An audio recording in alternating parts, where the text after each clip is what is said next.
big round of applause for Ariana.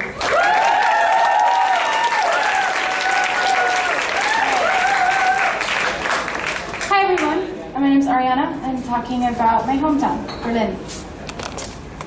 I was really surprised when I left at how many people in all the countries that I've been were excited about the fact that I was from Berlin. It's so popular, it's so cool, it's so art.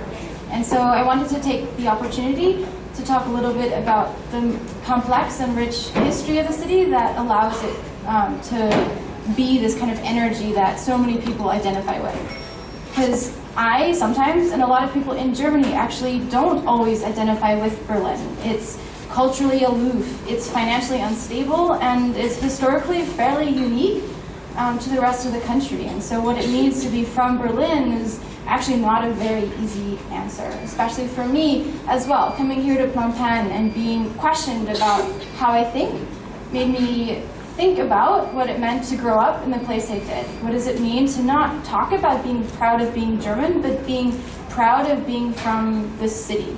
And so this was a great opportunity to kind of think back and, well, in this case, think way back to the roots. The city was founded by Slavic trade settlement. The slump city turned into the headquarters of royalty. And so the Fraueninsel, which you see here, is a castle that gives a reverence to some of the honor and the roots that you see all over the country.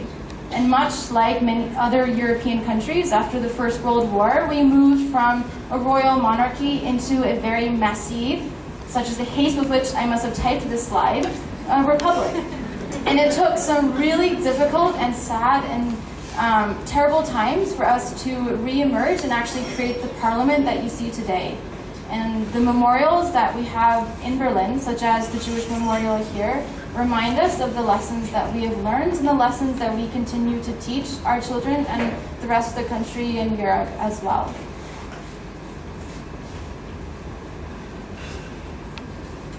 And so, nature versus nurture.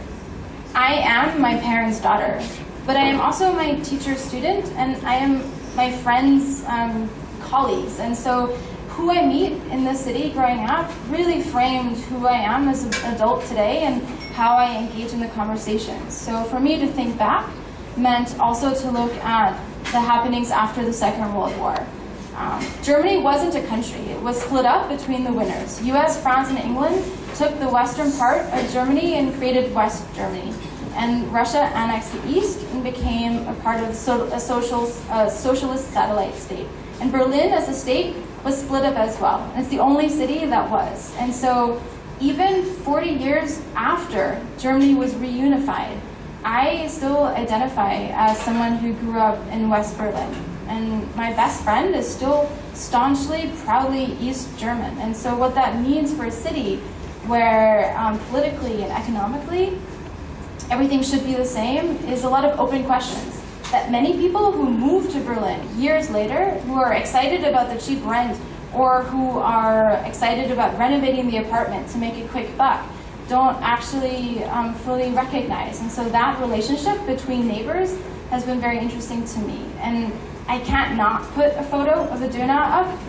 Döner is more Berlin than Turkish kebab, and one of the thousands that you'll see around the city. And Berlin is the largest settlement of Turkish population outside of Turkey. And it makes me the Berliner that I am, even though that I have no Turkish background. And so these values and principles that I have, what does that mean for what I do today? And for the things that I did and felt growing up, the German crafts had a lot to do with that as well, including these German wooden toys that you can still find in stores, run by one person who still makes those toys in a place 20 kilometers away. And so this question to go deeper, to ask big questions, and this academic bend is represented in Berlin as well as across Germany. And in this case, we're looking at the Museumsinsel. So it's an island in the center of Berlin that over all the destruction still has emerged with 5 of the top museums that you could find anywhere. And of course, Berlin is the poster child for renewal. After all the destruction, the Sony Center at Potsdamer Platz was constructed in no man's land. So this was the space between the East and the West. And also an engineering feat to get the tarps that you see here lit up actually to stay on top. And Berlin is the poster child for the experimental. It's not the financial capital. Business is elsewhere, and even the design agencies actually prefer to sit in Munich for some reason.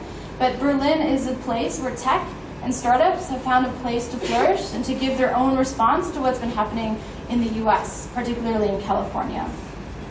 And of course, Berlin is the poster child for the rebel. This is Tacheles, which used to be and has now been shut down, a cafe for artists who buck bureaucracy, blasphemous though that might be in Germany, and wanted to create a space where for everything, for all the things that you can express, they created a white canvas for them to express themselves.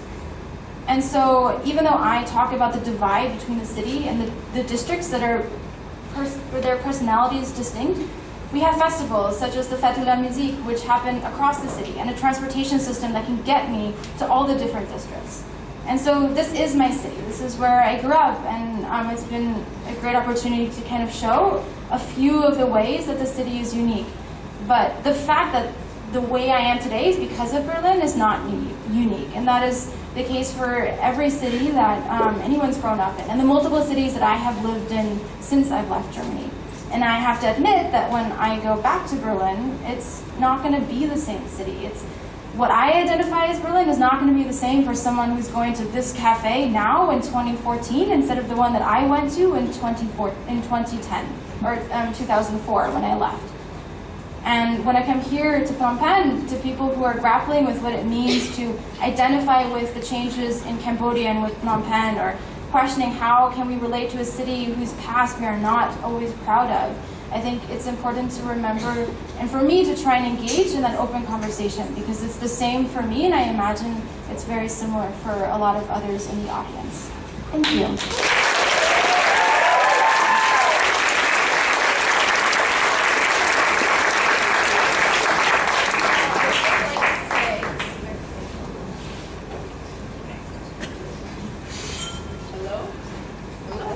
You can talk loud enough.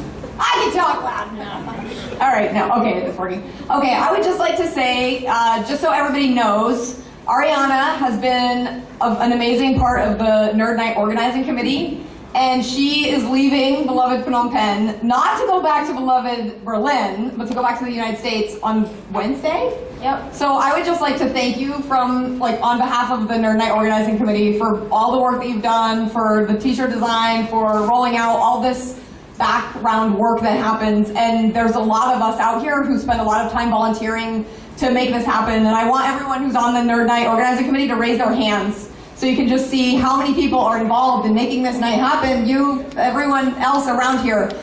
There's a lot of background stuff that goes into it, and we are really going to miss you. And thank you so much. This is the second time she's presented also as a speaker, and she makes it look incredibly easy. And it is not that hard.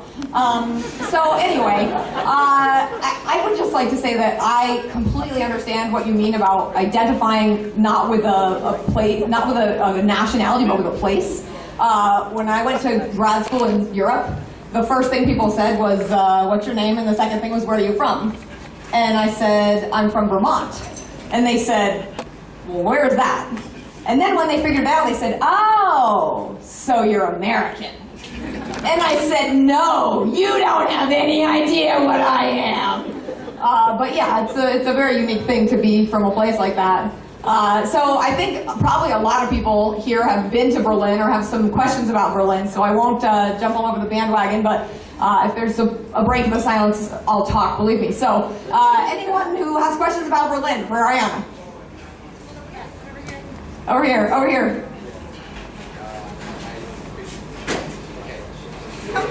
Come up and we'll give you the microphone, then we don't have to repeat the question.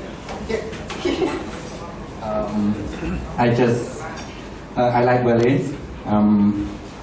The question, Jewish still is in Berlin, other ethnic in Berlin too, and how to manage ethnic as other ethnic. So how do you manage human rights there? So I don't see it's good, but I want your example. So it's like a majority. Just because they are large number, they can beat other minority, things like that. Thank you. I mean, it's all things that is a very thorny question, right? I think depending on who you ask, there's a different question. I think for me personally, growing up as a Jew in Berlin, Germany is one of the countries who has taken on its history in full stride, and we're very aware of the things that happened that enabled things to run the way they did, but also very clear about how we want to have things running in the future. And so it has a very thriving Jewish community. And the synagogues there are some of the most beautiful that I've seen anywhere. As to other minorities, I briefly touched on the Turkish presence in Berlin, and if you ask any German, that is actually the much larger issue. What do we do with the population that we invited when we wanted them to come and work for super, super cheap, and to then have 2 or 3 generations of families living that do not speak German, similar to, I think, some of the problems that we see in the US and many other countries that have a large immigrant population as well. And they're not the only minority. I think Berlin, which is, again, makes it unique from other cities in Germany, has actually a very large influx of people from all over, which means that English is spoken a lot more in the city than you'll find in other places in Germany, but also means that people have grown up with seeing someone and meeting people who identify as German, even though they don't look it. I mean, I definitely don't. I get that question all the time. Okay, other questions about Berlin from the audience? Yes. It's not so much about Berlin, but I was just wondering, so you're leaving Cambodia to go to America. Why are you leaving Phnom Penh? Okay, why would you ever leave the pen and go anywhere else is the question. Where are you going? Where in the U.S. Where are you going? Well, as someone in your 20s who did study in the US, ergo my English, girls gotta make some money to pay off loans, which unfortunately Phnom Penh is not really known for, right? So I'm moving to New York. So if anyone's got some New York tidbits, I've lived there for months at a time, but this is my first, for now, move, who knows? And I might be back. So you might have me back in a while, don't worry. And she'll ask you for a job. Okay, other questions about Berlin? Yes, woman in the black shirt. You can call me Beck because that's my name. Beck, I think I know you. You're in the Phnom Penh Players, aren't you? Are you in the Phnom Penh Players? Not yet, but I want to be. Oh, okay. We'll talk later. Okay. But no, I totally understand about attaching to a city rather than a nationality. I'm really interested. If you were telling someone one thing to see in Berlin, to sum up your experience in Berlin, what would it be? Repeat the question. So the question is, if I were to give someone one thing or place to see that would be representative of my experience at Berlin, what would that be? Loaded question. I think it also depends on the time of my life, right? Like the one spot that is my childhood in Berlin is a lake somewhere in the south, and that's very different than later when I was my teens and then 20s. So, I think actually, so off the top of my head, knee-jerk reaction, probably later tonight, I'll be like, dang, that's like not the Berlin I wanted. That is me. But there's one bus stop called Hackeschermarkt, which is about pretty much in the center of the city. And the station actually stops in what used to be a very old structure for a different type of bus system that used to run in the city. And it has a lot of shops underneath in those structures, and it's a great place to walk around and it's in the center. So you go 2 streets over and you're in the east, and you go 2 streets over, you're in the west. So to me, that's very representative of the time that I had there. Okay, so